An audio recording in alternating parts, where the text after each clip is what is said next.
கிறிஸ்தேசுவுக்குள் அன்பாய் தெரிந்து கொள்ளப்பட்ட பரிசுத்தவான்கள் யாவருக்கும் நம்முடைய பிதாவாகிய தேவனுடைய நாமத்தினாலும் நம்முடைய கர்த்தரும் இரட்சகரும் போதகரும் கண்மலையும் ஜீவாதிபதிக்கும் நம்முடைய ஆண்டவராகிய இயேசு கிறிஸ்துவின் இன்ப நாமத்தினால சபையார் யாவருக்கும் அன்பையும் வாழ்த்துக்களையும் தெரிவித்துக் கொண்டு அடியன் சார்ந்ததற்கான அழகியமுடும் சபையாருடைய அன்பையும் வாழ்த்துக்களையும் நேற்று சபையாருக்கு தெரியப்படுத்துகிறேன்.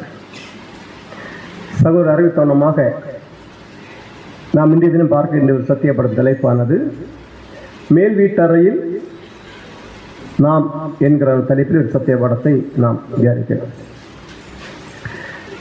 நாம் இப்போ மேல் வீட்டறையில் இருக்கிறோமா கீழ் வீட்டறையில் இருக்கிறோமா? கீழ் வீட்டு. அப்போ நாம் எங்கே போகணுமா? இனி மேல் வீட்டறைக்கு போகணும். இப்போ இந்த ஒரு சப்ஜெக்டை நாம் தியானிக்கும் பொழுது நாம் இப்போ மேல் வீட்டறையில் இயேசு கிறிஸ்துவோடு பந்தியில் இருக்கிறோம் அப்படிங்கிற நினைவு சிந்தனையோடு கூட அந்த சத்தியத்துக்குள்ள நாம் கடந்து போக வேண்டும். மற்ற பூமிக்குரிய சிந்தனைகள் எல்லாத்தையும் கொஞ்சம் நேரம் இங்கே தள்ளி ஒதுக்கி வைத்து விட்டு இந்த ஒரு மேல் வீட்டறைக்கு நாம் இப்போ வந்திருக்கிறோம். இயேசு கிறிஸ்து மேல் வீட்டறையில் செய்த விஷயங்கள், அதைத் தொடர்ந்து கெத்செமனே தோட்டத்தில் அவர் பெற்ற வியாகுலம், அதைத் தொடர்ந்து அன்னா காய்வாவுடைய விசாரணை, சிலுவையில் அவர் நொறுக்கப்பட்ட அந்த காட்சிகள், இவை ஒவ்வொன்றையும் நாம் நேரில் லைவாக பார்க்குறோம். அந்த உணர்வுகள், அந்த வியாகுலம், அதன் ஊடாக நமக்கு வருகின்ற அந்த இது உணர்ச்சி வசப்படக்கூடிய சப்ஜெக்ட் கிடையாது. உணர்ச்சி வசப்படுறதுனால எந்த ஒரு பிரயோஜனம் வராது. ஆனால் உள்ளத்தில் ஒரு மாறுதல் ஒரு டிசிஷன் பார்த்தீங்களா, அதுதான் சால சிறந்தது. மற்றபடி உணர்ச்சி வசப்பட்டு கண்ணீர் சிந்தி அது அந்த நிமிஷத்தோட போயிட்டுறது. நம்ம ஆவிக்குரிய ஜீவியத்துக்கு ஒரு பிரயோஜனத்தை கொண்டு வருமா அப்படிங்கிற கொஸ்டின் மார்க். ஆக்சுவலாக இந்த கேட்கின்ற சத்தியங்கள் நம்முடைய வாழ்க்கைக்கு ஒரு பிரயோஜனத்தை கொண்டு வந்தாலும் அதுவே தேவ சமூகத்தில் மிகுந்த பிரீதியாக காணப்படும்.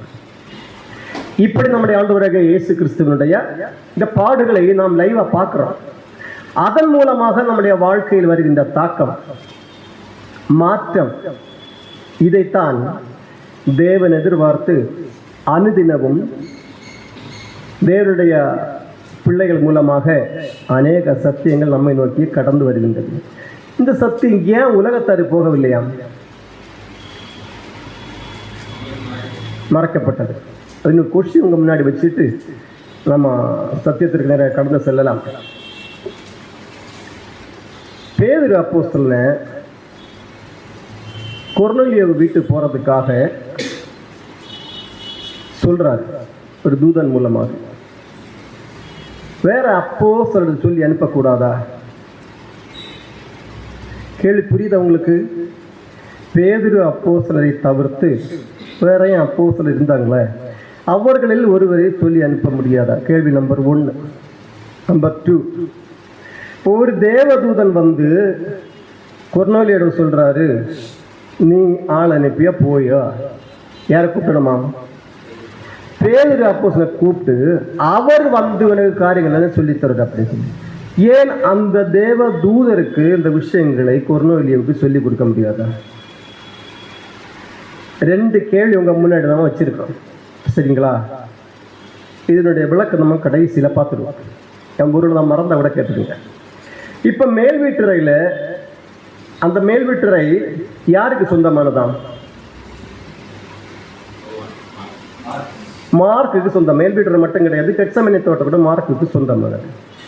மேல் வீட்டரில் என்னதில் இன்சிடென்ட் நடந்ததாமா? இப்போ இந்த ஒரு தாப்போஜன் அந்த ஒரு பந்தி மேல் வீட்டர் நடக்குது. நெக்ஸ்ட் எப்படி?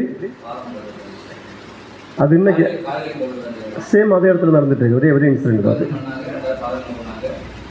இதை தவிர்த்து, இந்த இன்சிடென்ட்டை தவிர்த்து நெக்ஸ்ட் அடுத்து ஆண்டவராக இயேசு கிறிஸ்து உயர்த்தி காட்சி கொடுத்த டைமில் எல்லாரும் அமர்ந்திருந்த இடமே இந்த மேல் வீட்டறை தான். பேதுரு வந்து ஜெயிலில் இருப்பார். அவருக்காக சபையார் விழித்திருந்து ஜெபிக்கப்பட்ட இடமும் இதே மேல் வீட்டறையில் சம்பவங்கள் நடந்திருக்கின்றன.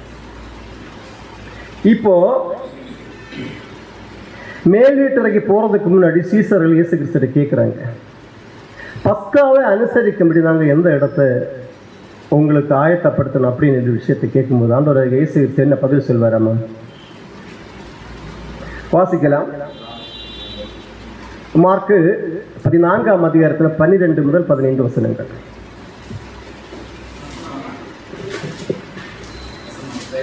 வரலையா? மார்க் 14ஆம் அதிகாரம் 12 முதல். பஸ்காவை பலியிடும் நாளாகிய புளிப்பில்லாத அப்பம் சாப்பிடுகிற முதலாம் நாளிலே அவருடைய சீசர்கள் அவரிடத்தில் வந்து, நீர் பஸ்காவை புசிப்பதற்கு நாங்கள் எங்கே போய் ஆயத்தம் பண்ண சித்தமா இருக்கிறீர் என்று கேட்டார்கள்.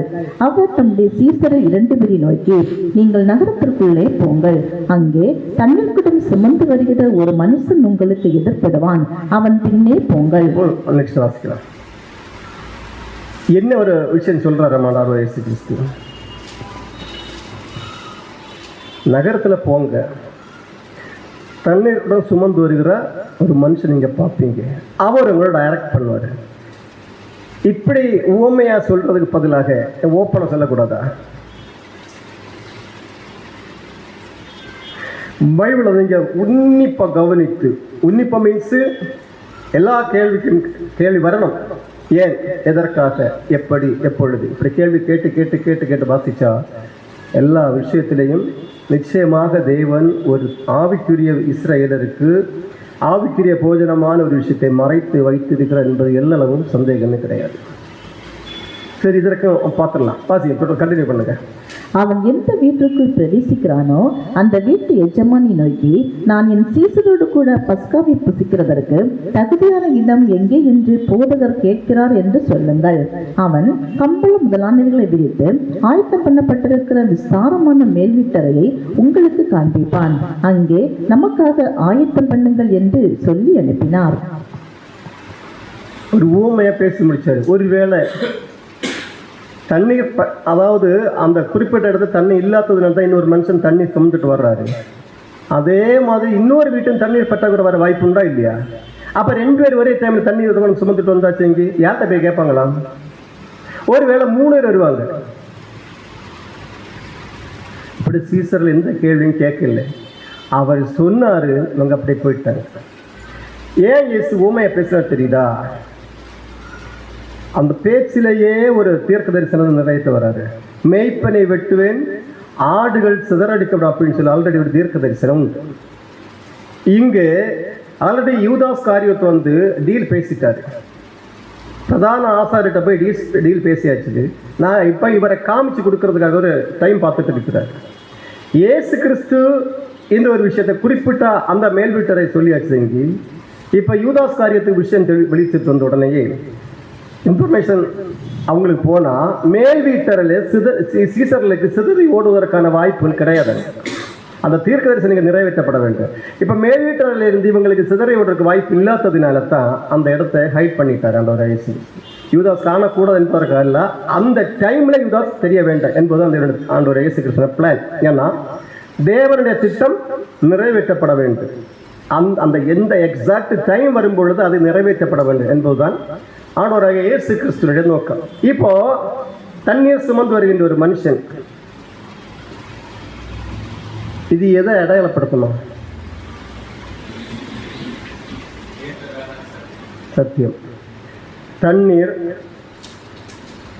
அப்புறமா ஒரு மனுஷன் அதை சுமந்துட்டு வர்றாரு. அவர்கிட்ட நீங்க கேட்டா போரும், அவர் உங்களை டைரக்ட் பண்ணிடுவார். சரிங்களா? அதற்கு முன்னாடி எங்க போக வேண்டும்? நாம நகரத்துல போனா தான் அந்த மனுஷனை மீட் பண்ண முடியும். நகரத்துல போகாம இருந்தா மீட் பண்ண முடியாது. இப்போ நகரம் இதை குறிக்கின்றது, அதை பார்த்துடலாம். இங்க சகரியா 8ஆம் அதிகாரத்தில் 3வது வசனம் இங்க ஸ்லைட்ல காணல, இருக்க வாய்ப்பு உண்டு. வாசிங்க, பைபிளை வாசிக்கோங்க.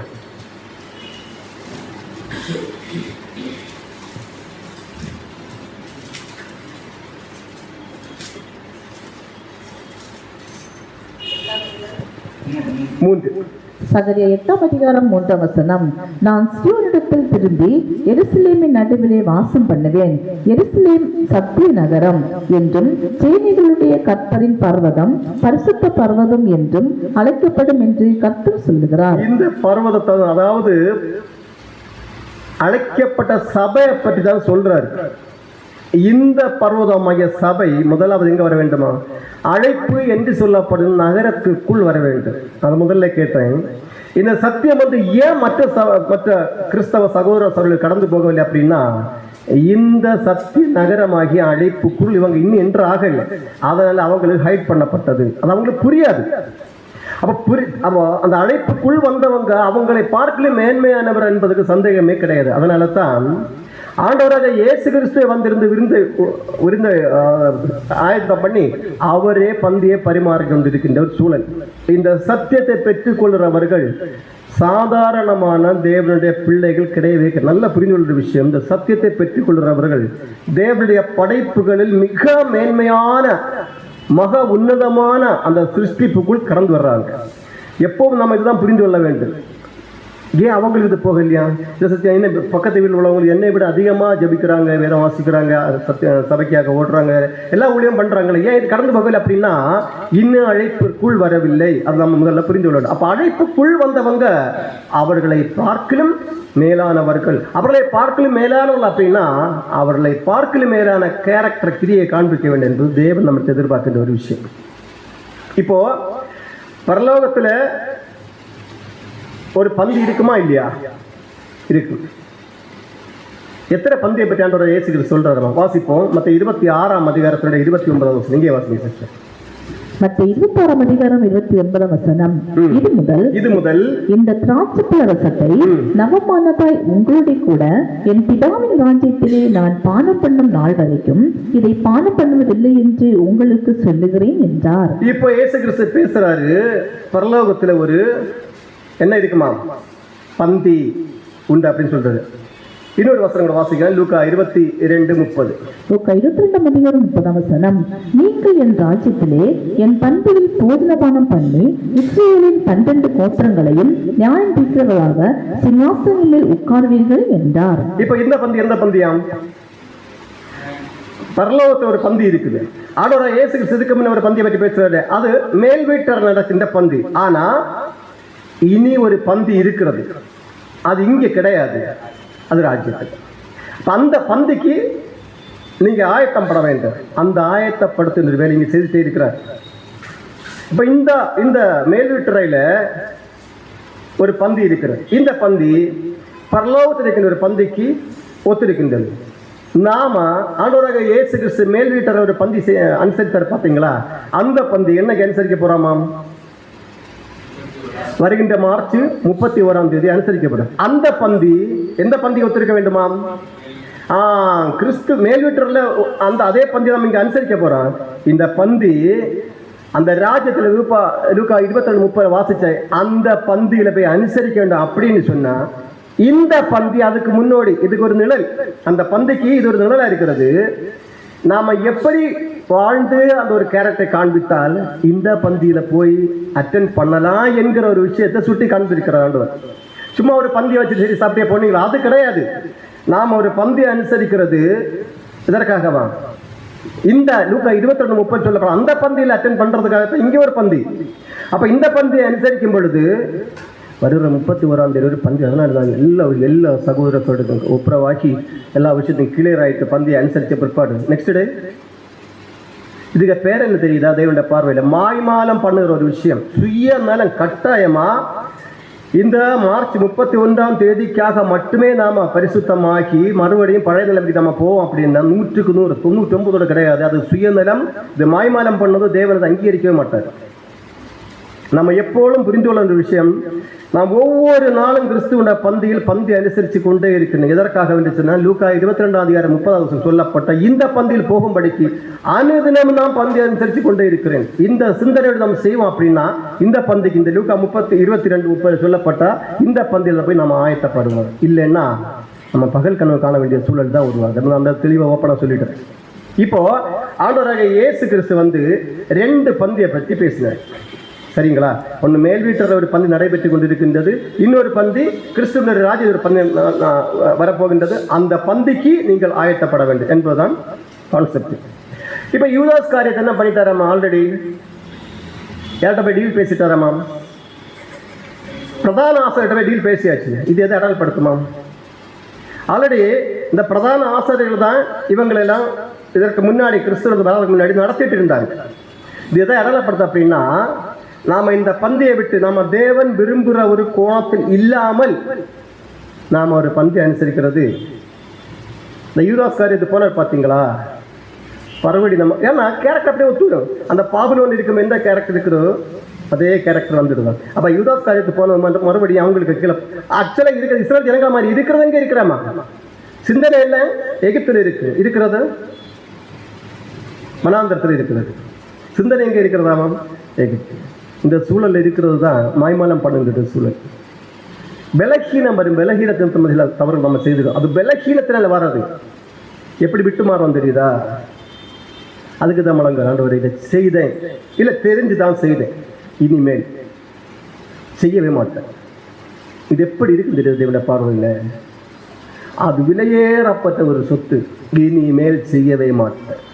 இதுதான் தீர்மானம், இந்த டிசிஷன். இதுக்குத்தான் தேவன் எதிர்பார்க்கின்றது. இப்படி 2 பந்தியை பற்றி ஆண்டவராகிய இயேசு கிறிஸ்து பேசுறார். சரி, இது அப்படி இருக்கட்டுமே. இப்ப நகரத்தில் போக வேண்டும், அழைப்புகளை வந்தாச்சு. யார் வருவாராமாம்? தண்ணீர் குடம் சுமந்து வருகிற ஒரு மனுஷரை பார்ப்பீங்க. நகரத்தில் போனால் கட்டாயமா அந்த மனுஷன் உங்களுக்கு எதிர்படுவார். மாற்றமே தேவனுடைய வார்த்தை. இப்ப நம்ம நகரத்தில் வந்திருக்கிறோம், அழைப்புகளை வந்திருக்கிறோம். தண்ணீர் குடம் சுமந்துறது யாராம்? ஏன்னா நம்ம மேல் வீட்டுக்கு நம்ம டைரக்ட் பண்றதுக்கு ஒரு ஆள் வேணும். யார் நம்ம டைரக்ட் பண்றதாம்? தண்ணி எதை அடையாளப்படுத்துமாம்? சத்தியம். சரிங்களா? இப்ப தண்ணீர் குடம் ஒரு மனுஷன் சுமந்து வருகிறார். அவர் யாரா இருக்குமாம்? பரிசுத்த ஆவி. அதாவது பரிசுத்த ஆவியையும் சத்தியத்தை பிரிக்க முடியாது. எபேசியர்ல சொல்லுவாரு, ஆவி என்னும் பட்டயம். சத்தியத்துக்கு சொல்றது ஆவி என்னும் பட்டயம், ரெண்டையும் பிரிக்க முடியாது. நீங்கள் அவர் உங்களை சகல சத்தியத்திற்கு உள்ளும் நடத்துவார். இப்படி பரிசுத்த ஆவி நம்ம எங்க கொண்டு போகுமாம்? மேல் வீட்டரை கொண்டு போகும். அவங்க போகணுமா இருந்தால் அழைப்பு என்கிற ஒரு அழைப்புக்குள் நாம் வர வேண்டும். நாம எல்லோருமே இந்த அழைப்புக்குள் வந்தவங்க. சரிதானே? சரியா தப்பு சொல்றது உங்களுக்கு புரியுதா? சரிதான். அழைப்புகளை வராம யாருக்கும் வர முடியாது. ஆனா எந்த ஒரு மனுஷன் சும்மா இங்க வந்து உட்கார முடியும்? அவங்களால முடியாது. அவங்க தலைகளை கட்டி தொங்க போட்ட மாதிரி இருக்கு வந்து உட்கார்ந்தாச்சுங்க. இந்த அழைப்புகள் இல்லாம யாரால இங்க வந்து உட்காரவே முடியாது. அப்ப அழைப்பதினால தான் இங்க நம்ம வந்திருக்கிறோம். இப்ப நாம எங்க போறோமா? இந்த மேல் வீட்டில் இப்படி ஒரு செட்டப். இது எந்த செட்டப்னு சொல்லிட்டு உங்களால சொல்ல முடியுதா? ஆக்சுவலா செட்டப் இப்படி வர, அது இருந்தாலும் ஓரளவுக்கு செட் ஆகிருக்கு. சரி, எப்படி வருமா? அது யூதர்களுடைய பந்து இருக்கிறதுக்கு இதுதான் அமைப்பு. இப்படி தான் இருப்பாங்களாம். தலைகளாக கவிழ்த்து போட்டா பாஸ் ஷேப்ல உட்கார்ந்துருப்பாங்க. இது அதனுடைய அமைப்பு. இப்போ இதுல எத்தனை சீட் இருக்கலாமா? 12 சீட் இருக்கு. இப்ப 12 பேரை உட்கார வைக்க வேண்டிய சூழல் இங்க இருக்கு. நான் அவங்களோட அமைப்பு சொல்றேன். இந்த 2வது சீட் இருக்கு பாத்தீங்களா? இந்த சீட் வந்து யார் ஒருவரை பந்தியை ஆயத்தப்படுத்துறாங்களோ அவங்களுக்காக ஒதுக்கப்பட்டது. இங்கே கிடையாது. யூதர்களுடைய முறைமையின்படி, நம்ம ஊர்ல உள்ள கிடையாது, யூதர் முறையின்படி இந்த ஒரு சீட்டு வந்து பந்தியை யார் ஒருவர் ஆயத்தப்படுத்தினாங்களோ அவங்களுக்காக ஒதுக்கப்பட்ட சீட்டு. நம்ம இந்த சப்ஜெக்ட் இந்த பந்தி ஆயத்தப்படுத்தின யாராம்? அது இவங்களோட பெர்மிஷன், ஒரு ஆண்ட பெர்மிஷன் கட்டு போனாங்க. இயேசு கிறிஸ்து, நம்முடைய ஆண்டவர் இயேசு கிறிஸ்து ஒதுக்கப்பட்ட சீட் 2வது சீட். நெக்ஸ்ட், இந்த பந்தியை ஆயத்தப்படுத்தினவருக்கு ரொம்ப நெருங்கினா இன்டிமேட்டான அன்பான ஒரு நபர் இருப்பாங்க. அவருக்கு இந்த பந்தியை ஆயத்தப்படுத்தினவருக்கு வலது பக்கத்தில் சீட்டை ஒதுக்குவாங்க. அப்ப இந்த சீட் வருது. இது யாரா இருக்கலாம் இந்த இடத்துல வர்றது? யோவான். அது மாற்றமே கிடையாது. வசனத்திலையும் பார்த்துடலாம். இப்போதை நம்ம அப்படி ஒரு டெம்பரரியா செட் பண்ணிட்டு இந்த இருக்கு பாத்தீங்கன்னா 3வது சீட்டு. இது வந்து பந்தினுடைய விஐபிக்காக ஒதுக்கப்படும் இந்த சீட். இங்க கிடையாது. இது எல்லாமே இதெல்லாம் யூதர்ல முறைமையோட வராது. விஐபிக்கு ஒதுக்கப்படும் இந்த சீட். இதுல யாரை உட்கார வைக்கலாமா? யூதாஸ். கரெக்டு தான், யூதாஸை உட்கார வைக்கலாம். அவர் தான் விஐபி. இப்போ இங்க எல்லா சீட்டும் ஒரு ஆக்குபை பண்ணி வச்சது. பேதருக்கு ஒரு சீட்டை கொடுக்கணும். எங்க உட்கார வைக்கலாமா? பேதருக்கு அப்ப எங்க வைக்கலாமா? இங்கே வைக்கலாமா? இதை நாம சொன்னாலும் சொல்லாட்டியும் தேவன் அரேஞ்ச் அதாவது இதுக்கு உள்ள ஒரு கேரக்டர் தெரியுமா உங்களுக்கு? யோவான் எங்கே இருக்கிறாரு? அதாவது நான் என்ன சொல்ல இந்த தேவனுடைய அந்த அமைப்பை பாருங்களேன், அந்த கேரக்டர் வைஸ கூட காமிக்கிறாரு, இருக்கிறதே காமிக்கிறாரு. இவரோட கேரக்டருக்கு இவர்கிட்ட நேர ஆப்போசிட், இருக்கிறதே ஆப்போசிட்டா உட்காருறாங்க. அதான் முதல்ல சொல்லிட்டு அழைப்பு என்பது அதாவது கேட்ட புல்லரிக்கணும் பாருங்க, அப்படி ரோமாஞ்சம் வரணும் நமக்கு. அழைப்பு சாதா சிம்பிள்.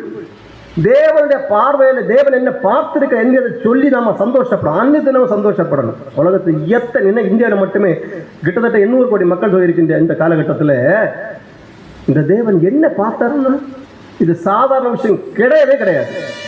அப்படிப்பட்ட மகா மேன்மையான தேவன் அழைத்து நம்மளை உட்கார வச்சு பந்தி பரிமாறுறதுக்கு நம்ம வந்திருக்கோம் அப்படின்னா இது நம்ம சாதாரணப்பட்டவங்க கிடையவே கிடையாது. சரி, இப்போ பேதுரு இங்க உட்கார்றாரு. ஆண்டவராகிய இயேசு கிறிஸ்துக்கு 12 அப்போஸ்தலர்கள். நம்ம அப்போஸ்தலர் வரிசையை சொல்லியாச்சு. யாரை முதல்ல சொல்லுவோமா? சும்மா நார்மலா இப்ப நம்ம ஃப்ரீயா சொல்லும்போது அப்போஸ்தலர் பவுல் சொல்ல மாட்டாமா? முதல்ல அதுதான் வரி. அப்போஸ்தலர் பேதுரு பவுல சொன்ன ஏன்னா அவர் சபைக்கு செஞ்சது, அவர் எழுதின நிருபங்கள், ஓடின ஓட்டம் அவ்வளவு நமக்கு தெரியுது.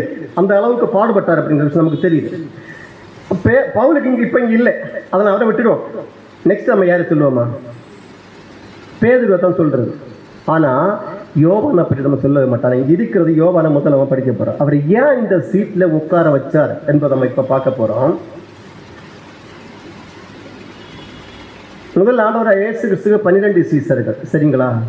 இந்த 12 எத்தனை பிரிச்சாராமா? அதில் ஒரு 3 பேரை எங்கே போனாலே 3 பேரை கொண்டு போவார். சரிதானே? எங்கே எல்லாம் கொண்டு போனார்? அந்த 3 பேரையும் அதான் முக்கியமான இடங்கள் கொண்டு தெரியுது. அது அந்த முக்கியமான இடங்கள் இதெல்லாம் கேட்கறது. அந்த சிறு பொண்ணை எவீரோட மகள் உயிரோட இருக்கும் பொழுது யாரெல்லாம் போனாங்களாம்? பேதுரு, யோவான், யாக்கோபு 3 பேர். அடுத்து மருவமலைக்கு 3 இடம் கொண்டு போனாரு. இதை தவிர்த்து கெட்சமலையில 3 பேர். அப்ப மற்ற 9 பேரை பார்க்க இந்த 3 பேர் கொஞ்சம் ஏன் விசேஷமா இருப்பாங்களா? ஆண்டவரை இயேசு கிறிஸ்துவோட மைண்டுக்கு ஒத்து போவாங்க. இதான் விசேஷம். இயேசு கிறிஸ்துவோட மைண்டுக்கு ஒத்து போவாங்க, அதில் மாற்றமே கிடையாது. இப்போ 3 பேர் ரொம்ப இன்டிமேட்டா இருக்கிறாங்க. இந்த 3ல் அடுத்து 2 ஆக போகுது. வாசிக்கலாம், பைபிளை வாசிங்க சிஸ்டர். லூக்கா 22:7-8.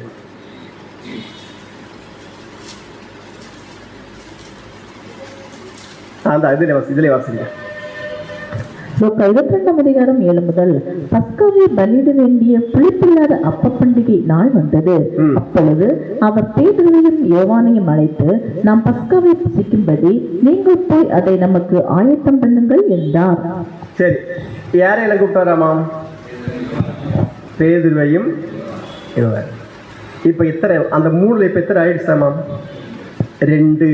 யாக்கோபு வெளியே வர்றாரு, எந்த காரணம் தெரியல. சரி, அதை விட்டுடுவோமே. கெட்சமலைக்கு போடுறாங்க. சரிதானே? கெட்சமேல எல்லா மேக்சிமம் ஒரு சீசன்ல நம்ம ஓடுறாங்க. யாக்கோபு ஓடுறாரா நிற்கிறாரா? கேள்வி புரியுதா? யாக்கோபு ஏசு கிறிஸ்து கொண்டு போடுறாங்க. இப்ப கூட போறது யார் இல்லாமா? பேதுருவும் யோவானும் 9 வெளியே வந்துட்டாங்க. வெளியே வந்த மீன்ஸ் இந்த சீன் 2 பேருமே கிடையாது. இப்ப யோவானை பற்றி நம்ம படிச்சிருக்கோம். ஏன் யோவானை இந்த சீட்டை வச்சிருக்காங்க? பாயிண்ட். வெளியே வந்துட்டாங்க 2 பேருமே. ஏசு கிறிஸ்து கூட போறாங்க. போய் எங்க வர போறாங்களா? அரண்மனை வரை போறாங்க.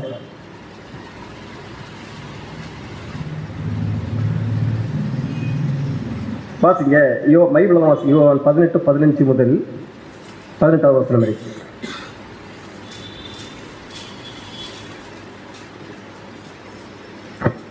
யோவான் 18:15 முதல். சீமோன் பேதுருவும் வேறொரு சீசனும் இயேசுவுக்கு பின் சென்றார்கள். அந்த சீசன் பிரதான ஆசாரியனுக்கு அறிமுகமானவனாய் இருந்ததினால் இயேசுவினை கூட பிரதான ஆசாரியனுடைய அரண்மனைக்குள் பிரவேசித்தான். பேதுரு வாசலருகே வெளியே நின்றான். அப்பொழுது பிரதான ஆசிரியனுக்கு அறிமுகமானவனாயிருந்த மற்ற சீசன் வெளியே வந்து வாசல் காக்கிறவருடனே பேசி பேதுருவை உள்ளே அழைத்து கொண்டு போனான். அப்பொழுது வாசல் காக்கிற வேலைக்காரி பேதுருவை நோக்கி, நீயும் அந்த மனுஷனுடைய சீசரில் ஒருவன் அல்லவா என்றான். பேதுருவை அரண்மனையை கொண்டு போனது யாரோட இன்ஃப்ளூயன்ஸா? மாமன் யோவான் தன்னோட இன்ஃப்ளூயன்ஸை யூஸ் பண்ணி உள்ள கொண்டு போயிட்டாரு. இப்போ 2 பேருமே போயாச்சு உள்ள. அடுத்த சீன்ல பேதுரு யோவானை விட்டுச்சு ஓடுறாரு. ஓட காரணம் என்னவா? ஏன் பயம் தாம இருக்கு? அந்த 3வது வசனத்துல, அதாவது 17வது வசனம், அப்பொழுது வாசல் காக்கிற வேலைக்காரி பேதுரு நோக்கி, நீயும் அந்த மனுஷர் ஒருவன் அல்லவா என்றார். அவன், நான் அல்ல. இந்த ஒரு வார்த்தை இங்க வர்றது காரணம் என்னவா?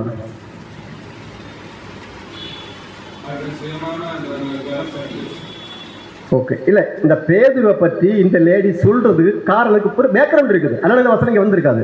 என்ன ரீசனா இருக்குமா?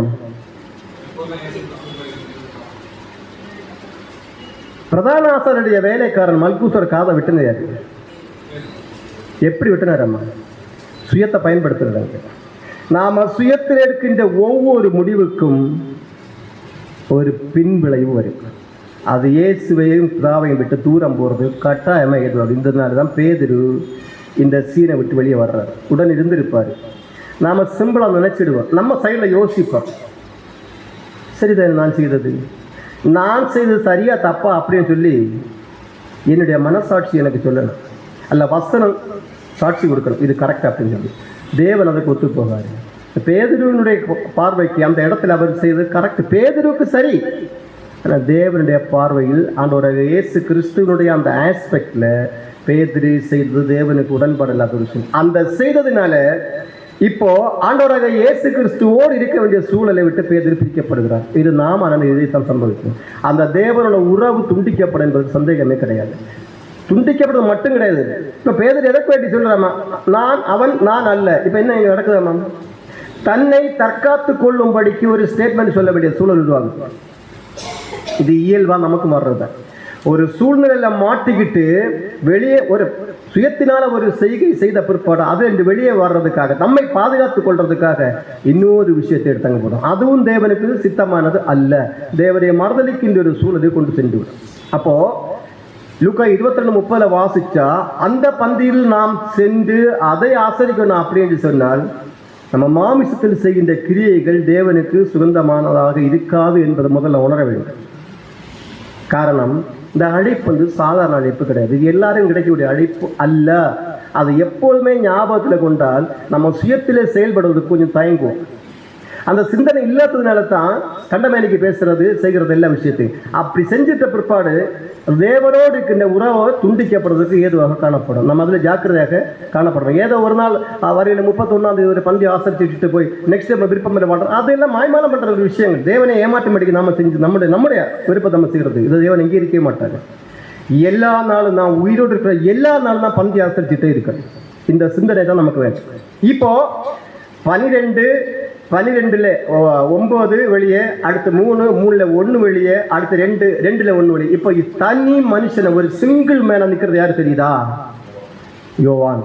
ஆண்டவராக இயேசு கிறிஸ்து இவரே யோவானை ஆண்டவராக இயேசு கிறிஸ்து கொண்டு வந்தது யோவான் ஸ்நாபகர். இப்போ அங்கே வந்த அந்த நாளில் இருந்து இயேசு கிறிஸ்துவுக்கு பிரியாத ஒரே ஒரு நபர் யோவான் அப்போஸ்தலர். அதுக்கு சாட்சியாக ஒரு வசனம் வாசிக்கலாம். பைபிள் வாசிக்க யோவான் 19ஆம் அதிகாரம் 26 மற்றும் 27 வசனம். யோவான் 19ஆம் அதிகாரம் 26 முதல். அப்பொழுது இயேசு தம்முடைய தாயையும் அருகே நின்ற தமக்கு அன்பாயிருந்த சீசரையும் கண்டு தம்முடைய தாயை நோக்கி, ஸ்திரீயே, அதோ உன் மகன் என்றார். சரி, வசனம். இப்போ யார் ஒருவர் கரெக்டா தேவன திட்டம் என்னை இதற்கு அழைத்திருக்கிறார், என்னுடைய செயல்பாடு என்ன, நான் இதற்கு இதுக்குள்ள வந்தேன் என்ற தெளிவான ஒரு விஷயத்தை யார் ஒருவர் தெளிவாக புரிந்து கொள்கிறார்களோ அவங்க இறுதி வரைக்கும், கடைசி நிமிஷம் வரைக்கும் எங்க இருக்கலாமா? நம்முடைய ஆண்டவராக இயேசு கிறிஸ்துவினுடைய பிரசன்ஸ் விட்டு வெளியே போறதுக்கு வாய்ப்பே கிடையாது. அதுக்கு முன்னாடி நாம் அதை அந்த ஆண்டவராக இயேசு கிறிஸ்து என்ன, அவர் யார், பிதாவாக திட்டம் தெளிவாக தெரிந்து அதற்கு இசைவாக நம்ம ஓடணுமே தவிர, என்னுடைய மனதும் மாம்சம் விரும்பின அளவுக்கு நான் ஓடணும் அப்படின்னா அந்த கடைசி வரைக்கும் நிற்கிறது கடினமான விஷயம். ஒரு சிங்கிள் மனிதன் யோவான் இயேசு கிறிஸ்துவனுடைய சிலுவையில் நடந்த அவ்வளவு விஷயத்தையும் கண்ணார பார்த்திருக்கிறாரு. இப்ப கண்ணார பார்த்த மனுஷனுடைய விசுவாசம் எப்படி இருக்குமா? எந்த ஒரு சூழ்நிலையிலையும் ஆண்டவர்கிட்ட வெளியே போறதுக்கு வாய்ப்பே இல்லை. நம்ம இந்த ஒரு விஷயத்தை ரொம்ப முக்கியமாக வச்சுக்கோம். அடுத்து நெக்ஸ்ட், ஆண்டவராக இயேசு கிறிஸ்துவனுடைய உயிர்த்தெழுதல். இப்போ உயிர்த்தெழுதல் வந்தாச்சு. ஒரு ரூமர் வருது. என்ன ரூமர் வருது தெரியுதா? ஆண்டவராக இயேசு கிறிஸ்துவனுடைய சரீரத்தை யாரும் களவாண்டு போயிட்டாங்க. சரீரத்தினுடைய சூழ்நிலை தெளிவா பார்த்த யோவான் அப்போஸ்தலன் அவருக்கு எப்படி இருக்குமா இந்த விஷயத்தை கேட்கும்போது ஓடுறாரு. வாசிக்கிறேன். யோவான் 20:1-4 யோவான் 20:1 வாரத்தின் முதல் நாள் காலையில் அதிக இருட்டோடு மகதலேனா மரியாள் கல்லறையிடத்துக்கு வந்து கல்லறையை அடைத்திருந்த கல்லை எடுத்து போட்டிருக்க கண்டாள்.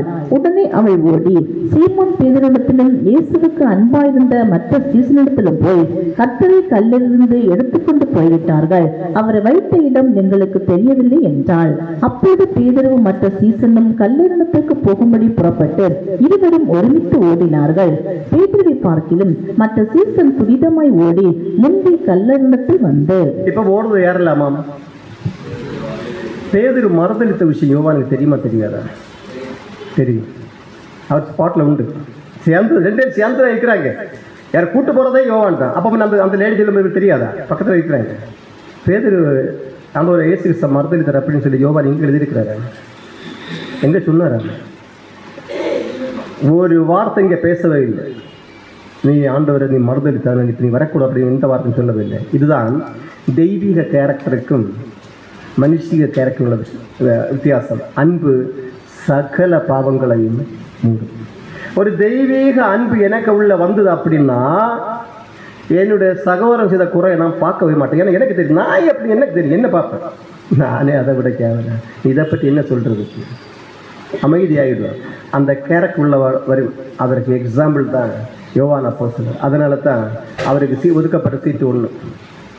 அப்போ தேவன் ஒரு மனுஷனுக்கு ஒரு இடத்தை ஒதுக்குறார் அப்படின்னா அது சாதாரண விஷயம் கிடையாது. அதை நம்ம புரிந்து கொள்ள வேண்டும். தேவன் உலகம் உருவாவதற்கு முன்னாடி இந்த புது சிருஷ்டிங்கிறதான இந்த ஒரு சபை, இந்த ஒரு அமைப்பை உலகம் உருவாவதற்கு முன்னாடி அவங்க ப்ரீ பிளான் பண்ணி ப்ரீ டெஸ்டினேஷனுக்கு பார்த்தாச்சாங்க இல்லை. அப்படிப்பட்ட அந்த அழைப்புக்குள்ள வந்த எந்த ஒரு சகோதரி சும்மா வரமாட்டாங்க. இப்போ தேவன் அழைத்து வர்றாங்க. அப்போ அவங்க சில நிறைவு கட்டாயம் இருக்கத்தான் செய்யும். மாம்சத்தில் நம்ம இருக்கிறது வரைக்கும் இருக்கத்தான் செய்யும்.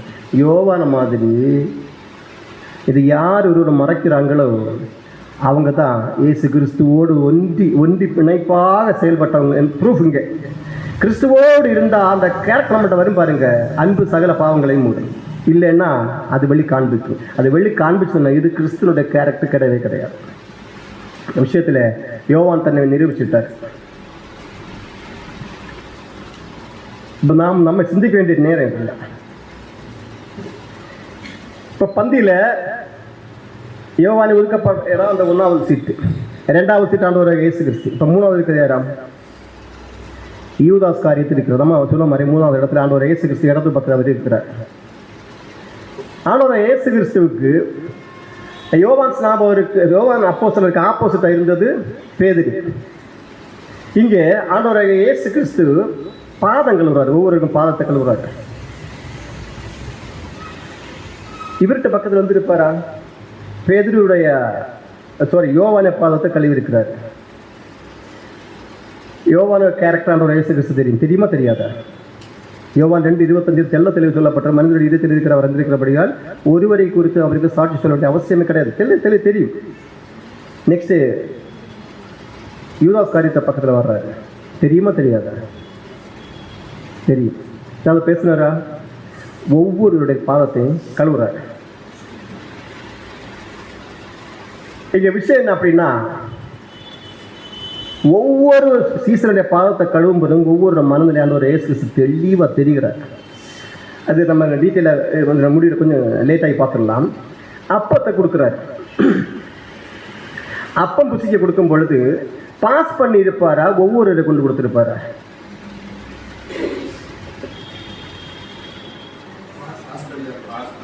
பாஸ் பண்ணியிருப்பார்.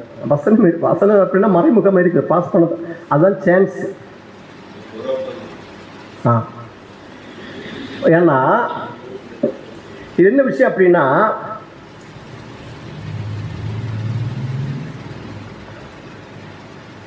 இப்போ இதனால் என்ன சொல்ல போறோம் அப்படின்னா, யோவானுக்கு தகுதியானங்கிற விஷயம். இப்போ ஆண்டவராக இயேசு கிறிஸ்து இந்த அப்பத்தை நூறுக்கு கொடுக்குறது பார்த்தீங்களா, உங்களில் ஒரு இன்னும் காட்டி கொடுப்பாரு அப்படின்னு சொன்னார். அப்போ கேட்குறாங்க யார் அப்படின்னு கேட்கும் பொழுது ஆண்டவராக என்ன பதில் சொன்னாராமா, கொடுப்பேனோ அவனுக்கு அப்படி சொல்லிட்டு யாரையும் கொடுத்தாராமா. ஆனால் மற்றுள்ள சீசர்களுக்கு தெரியவே தெரியாது. அப்படின்னா ஆண்டவராக இயேசு கிறிஸ்து எழும்பி போய் யூதாசு கொடுத்துருந்தா கட்டாயமாக கண்டுபிடிச்சிருப்பாங்க. ஆனால் நூறுக்கு பாஸ் பண்ண கொடுக்குறத பார்த்தீங்களா, யாரும் அடையாளம் கண்டுபிடிக்க முடியுதுங்க. இங்கே இயேசு கிறிஸ்து என்ன ஒரு கேரக்டர் காமிக்கிறது தெரியுதா? என்ன கேரக்டர் காமிக்கிறது தெரியுதா? எனக்கு தெரியும் இவரை பற்றி, இவர் யாரை வந்து, ஆனால் மற்றவங்க அறியக்கூடாது. எனக்கு தெரியும் என்னோட போட்டு, மற்ற யாருமே அறியக்கூடாது. அறிந்தால் என்ன சம்பவிக்கும் தெரியுதா?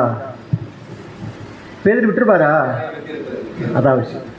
அப்போ அடுத்தொரு சகோதரர்களோ சகோதரிக்கு இடர்கள் உண்டு பண்ணும்படிக்கு நான் என்னுடைய வாயில் ஒரு வார்த்தை வரக்கூடாது. என்ன ஞானமாக ஆண்டவர் இயேசு செயல்படுறாரு. நம்ம பாடம் பாருங்க, பந்தியில் உட்கார்ந்து பரிமாறிட்டு இருக்கிறாரு. நம்ம இப்போ பந்தியில் உட்கார்ந்து இருக்கிறார். என்ன அருமையான கேரக்டர் காண்பிக்கிறார். அடுத்தவங்களுக்கு நான் ஒரு பாரமாக இராதபடிக்கு, ஒரு இடரில் உண்டு பண்ணாத என் மூலமாக ஒரு பிரச்சனை வரவே கூடாது. அவனுக்கு என்ன ஒரு கேரக்டர். இப்போ இந்த இதெல்லாம் ஒவ்வொன்றா படிக்க படிக்க படிக்க நம்ம இந்த இடத்துல கம்பேர் பண்ணும்போது நமக்கு என்ன தோணுதா, நான் எங்கே இருக்கிறேன்னா இயேசு கிறிஸ்து எங்கே இருக்குது, நான் அந்த பந்தியில் நான் போய் இருக்கணும்னு ஆசைப்படுறேன்னு. அப்போ என்னுடைய கேரக்டர் எங்கே இருக்குது, அந்த ஒரு சிந்தனை வர வேண்டும்.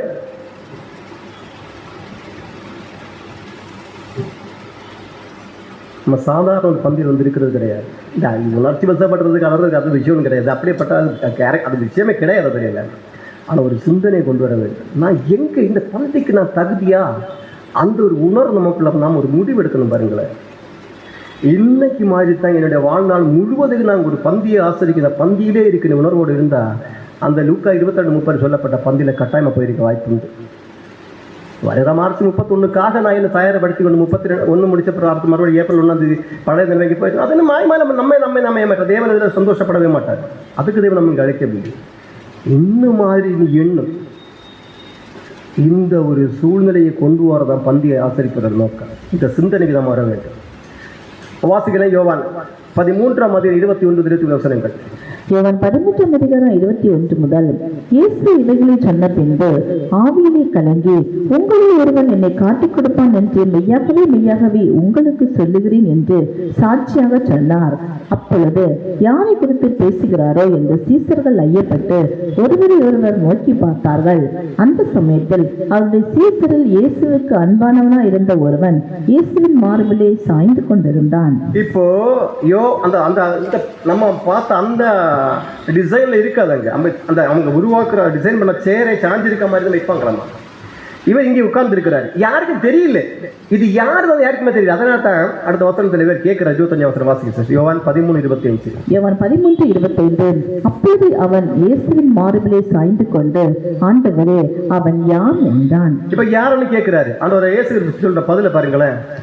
இயேசு பிரதித்திரமாக, நான் இந்த துணிக்கையை தோய்த்து எவனுக்கு கொடுப்பேனோ அவன்தான் என்று சொல்லி துணிக்கையை தோய்த்து சீமன் குமாரராகிய யூதாஸ் காரியத்துக்கு கொடுத்தார்.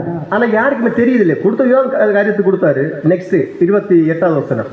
அவர் இப்படி அவனுடனே சொன்னதின் கருத்தை பந்து இருந்தவர்களில் ஒருவனும் அறியவில்லை. யாருக்கும் தெரியாது. இயேசு கிறிஸ்து எழும்பி அந்த அப்பத்தை நோக்கி கொடுத்தாரு, கட்டாயமா கண்டுபிடிச்சிருப்பாங்க. இவரை பாஸ் பண்ண விஷயத்தினால பாஸ் பண்ணதுனால யாருக்கும் தெரியல, யாருன்னே தெரியல. அப்ப ஆண்டவராக இயேசு கிறிஸ்து யூஸ் பண்ண மெத்தட பாருங்களேன். அவருக்கு எழும்பி கொண்டு கொடுத்துருவோம் ஒருத்தருக்காக, இல்ல அதை செய்யல.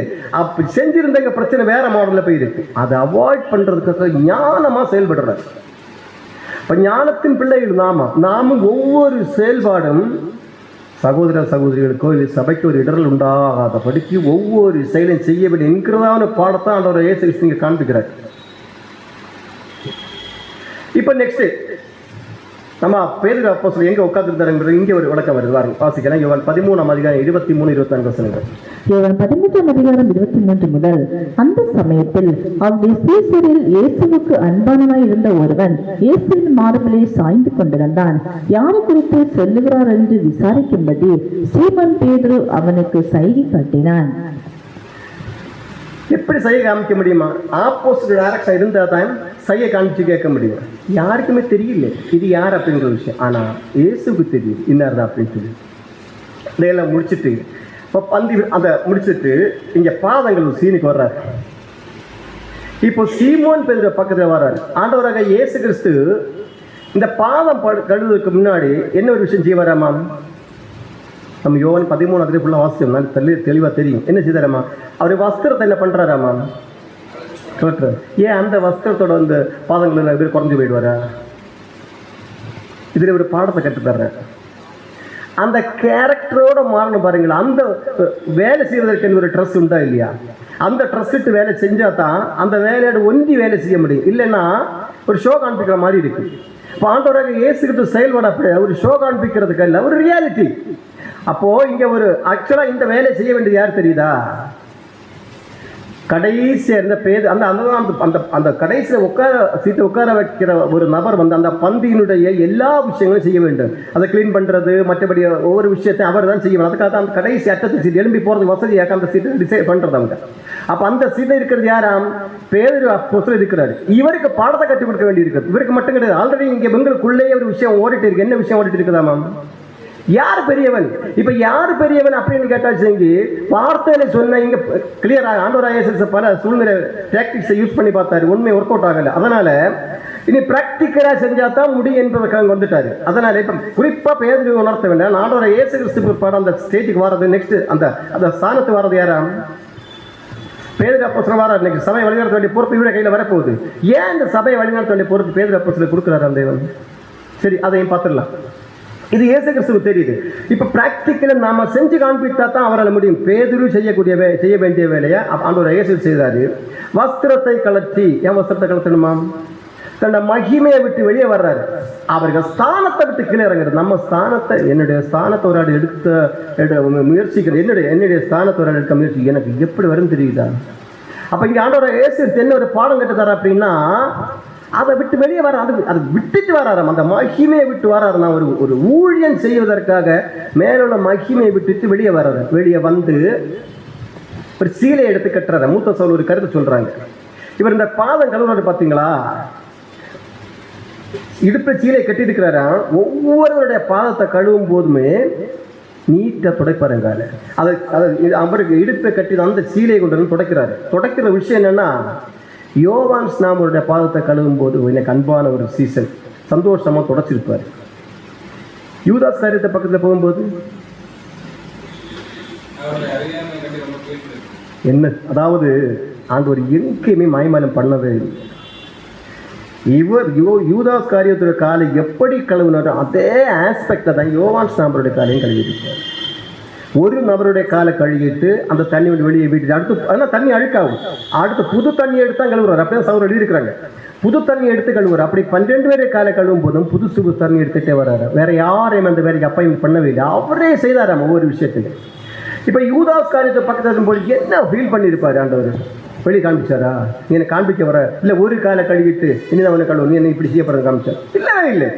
அது 12 பேருமே எந்த விதமான ஒரு பட்சபாதம் இல்லாத ஒரு சூழலை தான் உருவாக்கி இருக்கிறார். அந்த வேலையை செஞ்சு பிடிச்சார். வாசிக்கலாம்.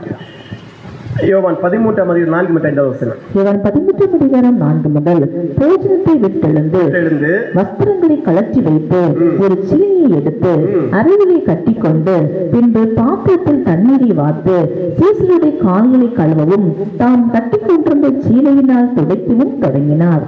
இது ஒரு வேலை செய்யும் பொழுது ஆண்டவர் இயேசு கிறிஸ்து எப்படிப்பட்ட மேன்மை இருந்து எப்படி இறங்கி வராரு. நமக்கு என்ன கற்றுத்தர அப்படின்னா, எந்த சூழ்நிலை இருக்கிற ஒரு விஷயமே கிடையாது, எந்த மனநிலையில ஒரு வேலையை செய்கிறோம் அதுதான் பாயிண்ட். உதாரணத்துக்கு ஜெயசாந்தி தம்பிக்கிட்ட தான் ஒரு வேலை செய்கிறேன், அந்த வேலை அவர் சரியாக செய்ய மாட்டார். அப்போ நான் போய் இப்படி சொல்லி என்ன பிரயோஜனம், நானே செய்யணும் அப்படின்னு சொல்லி நான் போய் அந்த வேலை அந்த வேலை நான் செய்கிறேன். ஆனால் நான் என்ன மனநிலையோட செய்கிறேன் என்பதை தான் தேவன் பார்க்கறது.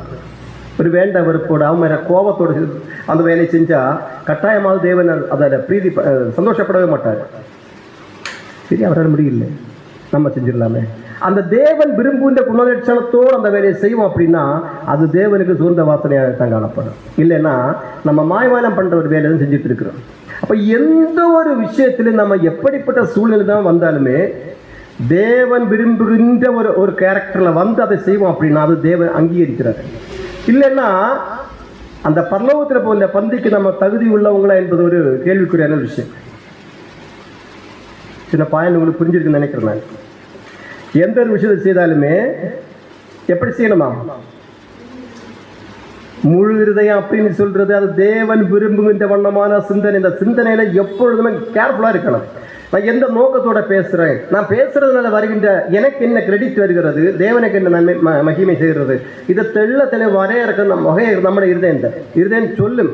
நான் பேசுறதுனால இதுக்காகத்தான் நான் பேசுறேன், இதுக்காகத்தான் செய்கிறேன்.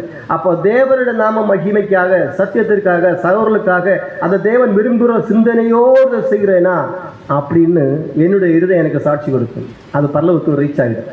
இந்த சிந்தனையோடு நம்ம ஒவ்வொரு விஷயம் செய்கிறோம் பார்த்தீங்களா, தேவன் விரும்புகிற எண்ணத்தோடு செய்வோம் அப்படின்னா அது சுகந்த வாசனை கட்டாயமாக கொண்டு வரும். இல்லைன்னா அங்கேயும் ஒரு மாய்மரம் படித்து இருக்கிறோம். ஏன்னா நம்ம நெக்ஸ்ட் ஒரு மார்ச் 31 விஷயத்தை செய்ய போகிறோம். அது சாதாரண விஷயம் கிடையாது. அதை செய்வதற்கு முன்னாடி நம்மை நாம் சீர்தூக்கி பார்க்கணும் தான் கான்செப்ட். இந்த பாதம் கழுவுவதன் மூலமாக ஆண்டு ஒரு பாடத்தை கற்றுக் கொடுக்க வர்றாரு. ஒவ்வொரு சீசன்லையும் ஒரு பாடத்தை கற்றுக் கொடுக்க வர்றாரு. என்னன்னா பலமுறை ஆண்டவர் இயேசு இந்த விஷயங்களை சொல்லியிருக்கிறார். உங்களுக்கு யார் பெரியவள், இது ஓடிட்டே இருக்கிறது. ஒரு உவமை சொன்னார். வாசிக்கணும், பைபிளை வாசிங்க சிஸ்டர். லூக்கா 14:8.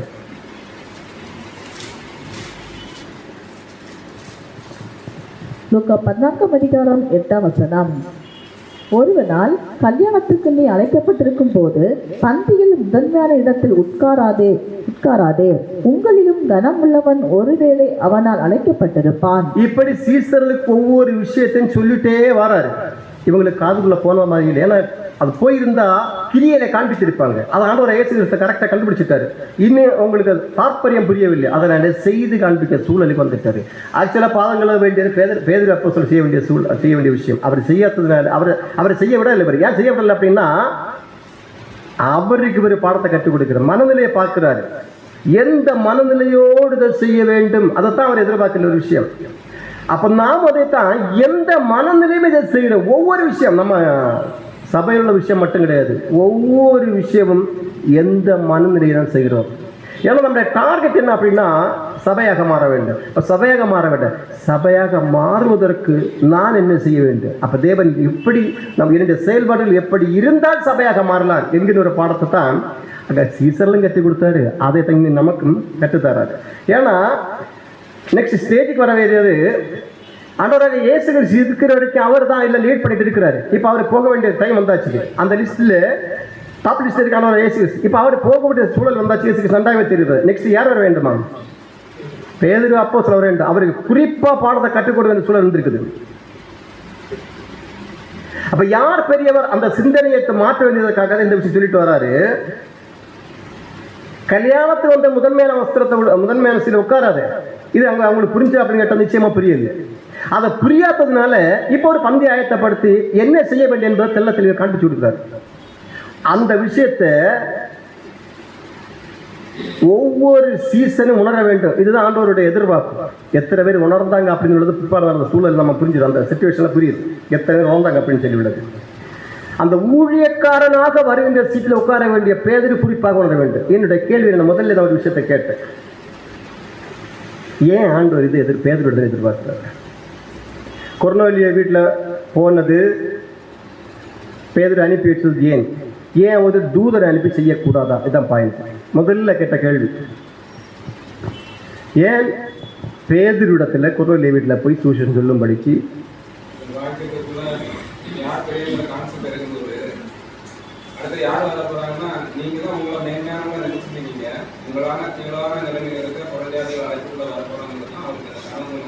சரி ஒரு சைடு இருக்குது. ஆக்சுவலாக அதனுடைய கான்செப்ட் என்ன தெரியுதா? இப்போ பாருங்களேன், தேவன் எனக்கு அதெல்லாம் புல்லரிச்ச மாதிரி இருக்குது.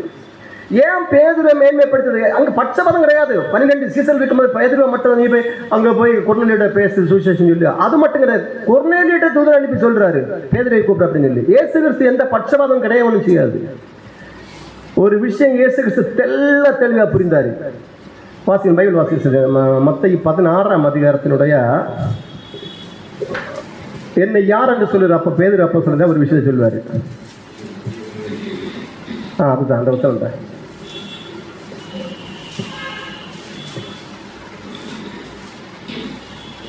16 வசனம், 16 மத்தேயு 11ஆம் அதிகாரம் 16 வசனம். சீமோன் பேதுரு பிரதித்திரமாக, நீர் ஜீவனுள்ள தேவனுடைய குமாரனாகிய கிறிஸ்து என்றான். 17 வசனம் வாசிங்க. இயேசு அவனை நோக்கி யோனாவின் குமாரனாகிய சீமோனே, நீ பாக்கியவான். ஏன் பாக்கியவான் பின்னாடி பார்த்துடலாம். நீ பாக்கியவான். மாம்சமும் இரத்தமும் இதை உனக்கு வெளிப்படுத்தவில்லை, பரலோகத்தில் இருக்கிற என் பிதா இதை உனக்கு வெளிப்படுத்த. ஏன் அவர் பாக்கியவான் அப்படின்னா, இந்த ஒரு விஷயம் யாருக்கு நான் யாருன்னு யாருக்குமே தெரியுதில்லை. அப்படி ஒரு விஷயத்தை உனக்கு தெரிஞ்சிருந்த பரலோகத்தின் பிதா தான் வந்து வெளிப்படுத்தின. அவர் வெளிப்படுத்தினால நீ பாக்கியவான். என்ன அருமையான வெளிப்படுத்த பாருங்களேன். அப்படின்னா பரலோகத்திற்கு பிதா உன்னை கண்டிருக்கிறாரு.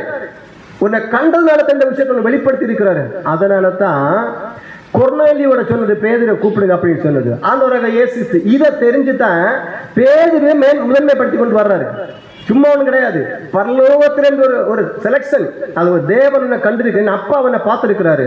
அப்ப நீ தான் சூட்டபிள். வேற யாருக்கும் வெளிப்படுத்தாத ஒரு ரகசியத்தை வெளிப்படுத்துறாரு அப்படின்னா அங்க செலக்ஷன் அங்க இருக்குது. இங்க இருக்க ஒவ்வொரு அதான் முதல்ல நான் சொன்னேன், இந்த அழைப்பு வந்து சாதாரண அழைப்பு அல்ல, பரலோகத்தில் உள்ள அழைப்பு. இந்த அழைப்புடைய மேன்மை நம்ம உணர்ந்தால் நாம ஒவ்வொரு செகண்ட் நம்முடைய வாழ்க்கையை பற்றி சிந்திப்போம்.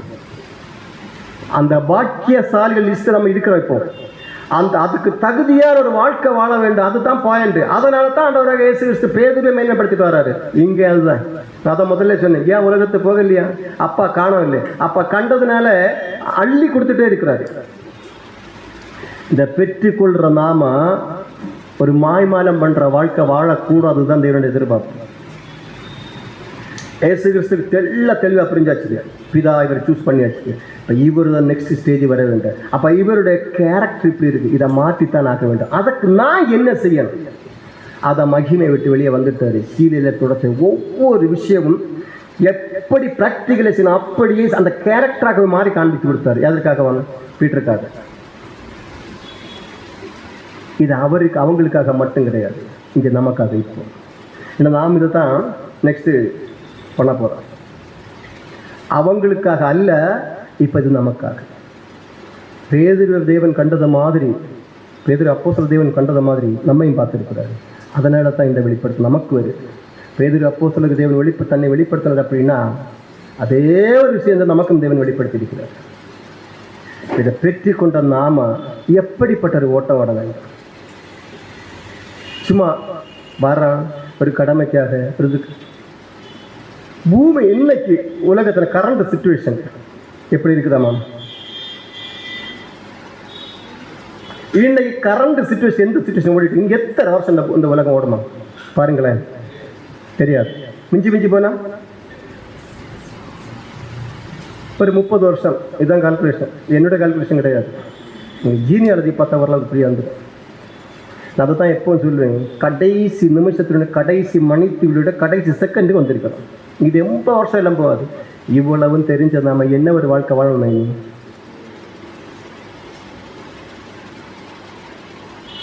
ஒரு பாயிண்ட் புரியுது உங்களுக்கு? எல்லாமே முடிஞ்சாச்சு. அழைப்புன்ற மேன்மைக்குள்ள வந்தாச்சு. தேவனே பார்த்துருக்கிறார், மகிமையான சத்தியத்தை கொடுத்துருக்கிறார், பாக்கியவான் லிஸ்ட்ல வந்திருக்கிறார். எப்படி வாழ வேண்டும்?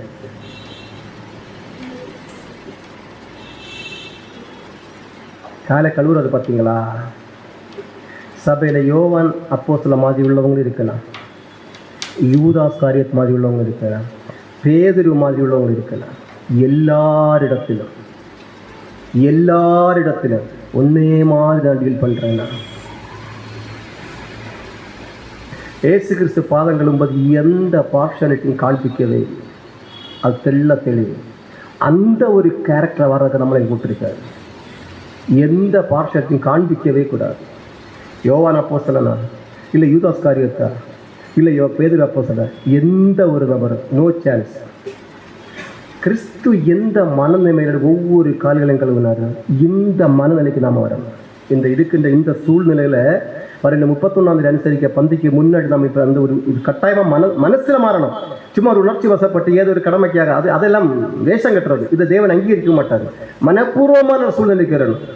எல்லா சகோதர சகோதரிகளையும் ஆண்டோரமா நம்ம டீல் பண்றேன்னா இந்த ஒரு நிலைமைக்கு கொண்டு வரதுக்கு தான் பாக்கியவான் லிஸ்ட் இருக்கின்ற நாம கிறிஸ்துவாக மாற வேண்டும். சும்மா சாதாரணப்பட்ட பாக்கியவான் லிஸ்ட் கிடையாது.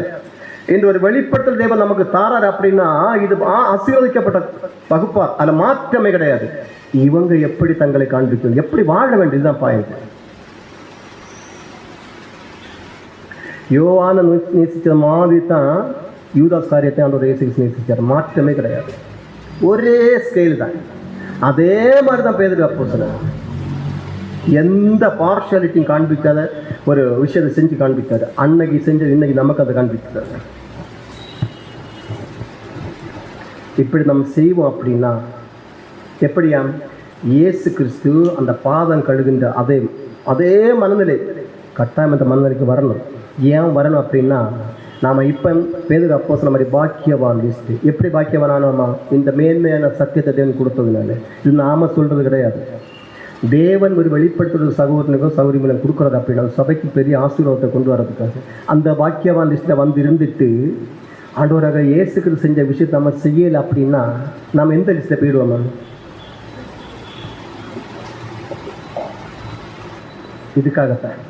இதுக்காகத்தான்ப்பா ஏதோ ஒரு கடமையை கேட்டோம் போன வெளியே போன பிற்பாடு மைமலம் பண்ணுறோம். மாற்றமே கிடையாது. இன்னைக்கு தான் நான் கிறிஸ்துவனுடைய பஸ்கா அனுசரிக்கிறேன். நாளை வரும்போது நாளைக்கு நான் அனுசரிக்கிறேன், மறுநாள் மறுநாள் அனுசரிக்கிறேன். ஒவ்வொரு நாளும் நான் கிறிஸ்துவனுடைய பந்தியிலேயே போஜனம் புசித்து கொண்டே இருக்கிறேன். அனுதினமும் அந்த பந்தியில் புசித்து கொண்டே இருக்கு. காரணம் பாக்கியவான் லிஸ்ட்ல இருக்கிறேன். எப்படி பாக்கியவானா? தேவன் இதை வெளிப்படுத்தினார். அதனால இயேசு கிறிஸ்து வாய்நாடு சொன்னார், யோனாவின் குமாரன் சீனோ நீ பாக்கியவன். ஏன் பாக்கியவானா? அப்பா அவனை கண்டிருக்கிறார். அப்பா கண்டதுனால இந்த அழைப்பு. இந்த அழைப்புகளை வந்ததுனால பாக்கியவான்களுக்கு வந்து போஜனத்தை அள்ளி கொடுத்துட்டே இருக்கிறார். ஏன் கொடுக்குறாரு அப்படின்னா கிறிஸ்துவாக மாற. இப்படி நீங்க இந்த போஜனத்தை கிறிஸ்துவாக மாறினால் பாசிங்க சிஸ்டர், லூக்கா 22:30 இல்லை வருமானம் தெரியல.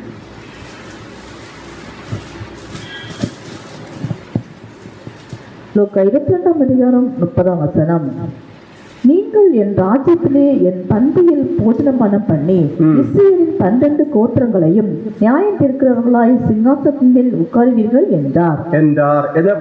நாம இப்ப இந்த வசனம் வாசிங்க.